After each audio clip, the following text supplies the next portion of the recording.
Hey everybody, and welcome back to my channel. As you can see, my pen has been pretty much demolished for the most part. So my son came out one day and decided he wanted to kind of help out and take care of things, and then he stopped short of finishing, I guess. But you know what, hey, he took the initiative and that's cool. Fine by me. He doesn't want to really do a lot of these things because, you know, teenagers want to be teenagers, but it's fine. So the plan is I'm going to tear down some more of this and then reutilize the wood for a different project. So I'm not going to film the tear down of the rest of this because it's already pretty much down bones, and I'm going to leave let's see, that one wall where that fence is connecting to it. I'm leaving that wall up so we can have that walled off for the garden. So here are the scraps that I am essentially going to be able to work with. A lot of pretty good lumber still that we're able to salvage from it. But let me go show you what we are planning on doing to kind of help build up the garden on the side of the house. But before we go, my wife and the kids are out here doing a harvest. We got some Anaheim peppers, a lot of tomatoes from the other garden, and then the cucuzzi we finally decided to take off, so we have that as well. All right, now off to the other garden. What we plan on doing is basically replacing these outer cedar boards. As you can see, they're bowing in pretty heavily, and fixing with actual grommets instead of janky staple on the wood fixtures that we have kind of been doing. So we're going to remove all of this, all of these shade cloths, grommet them, and then we're putting some of that wood that we're going to reuse on the outer sides of the garden beds, and then we're going to try to secure them properly so they actually get some good coverage, because we want to also cover up this bed, because when you look at here, it's nice and bright and vibrant green, but then when you look over here, it's like green, but a very lighter green, which has obviously been beat down by the sun a little bit. So, and you can kind of also see it in the garden beds itself, because it's bright and vibrant green here, but on the outer edge where they get more sun, it's a whole lot lighter. So we're gonna try to resolve that as well. My wife did say that on this outer edge here, since the coverage is not as good as it was when we had it kind of like strapped along the back, everything on this side is kind of lighter green, and I guess some of the tomato plants are starting to struggle. So we're gonna get that fixed and taken care of.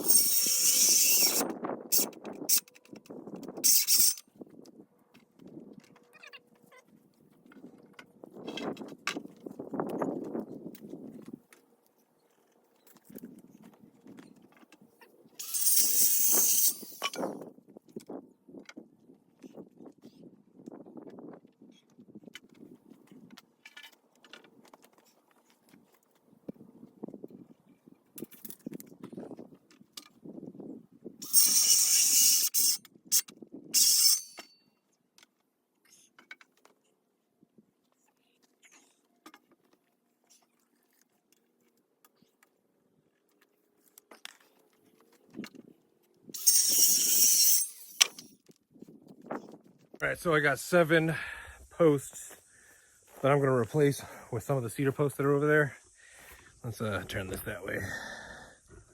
So I'm going to take down these shade cloths, and basically, was it this one, and this one, I'm going to replace with some of these, what's that, 2x6s, I believe. And then on the back end, there's going to be 4 going across. And then I'm going to put the shade cloth back over that and kind of stretch it out to give it a little bit more of a coverage from the Texas heat and the Texas sun. So let's get going.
All right, okay. So as you can see, I got those 3 put in there. And then all of the shade cloth has been pulled off for right now. And then you got the boards that are just kind of hanging out until I get them taken care of. And then these 4 on the back end. So hopefully we can get all that stuff taken care of and replaced. So let's go work on the grommets for the shade cloths. All right, so went to the Home Depot and got some brass grommets and a grommet kit to put these on the shade cloth, so we may be able to hold them onto the boards a little bit better, drill some holes in there, get some string put through, and just to fix this thing to the garden and above it so we don't have to constantly adjust it as we go forward with the garden. So let's get getting these things put together.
All right, so before we go any further with the grommets on the shade cloths, I'm gonna get these cattle panels put in there as trellises for all of our tomato plants, which are starting to fall over, and we just want to make sure that they don't break.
Okay, so last night I realized that my camera had overheated, and so I didn't get a lot of the footage for the rest of the evening. But this is pretty much what the garden is looking like right now. So it's not too bad. Let's see. We got that trellis up, and then it was a little bit short on one end, so that trellis kind of cut down that for a little bit. My wife took some pieces this morning and got that up. But the good thing is, before, when we were walking around in here, it was basically rubbing against our heads. And now we've got a pretty decent spacing above us, while also keeping the shade in the garden. But yeah, a little bit of work put in to get this taken care of. Not without some plants getting injured in the process, and my wife took care of those and was not very happy about it, but got to crack a few eggs to make an omelet, right? So, and then yeah, let's look over here. We even extended this out to cover where the tomatillos were, so there's that. We're gonna have to figure out a way of probably securing that a little bit better. But hopefully you enjoyed that. If you like these kind of videos, definitely hit that like and subscribe, and I will see you next time.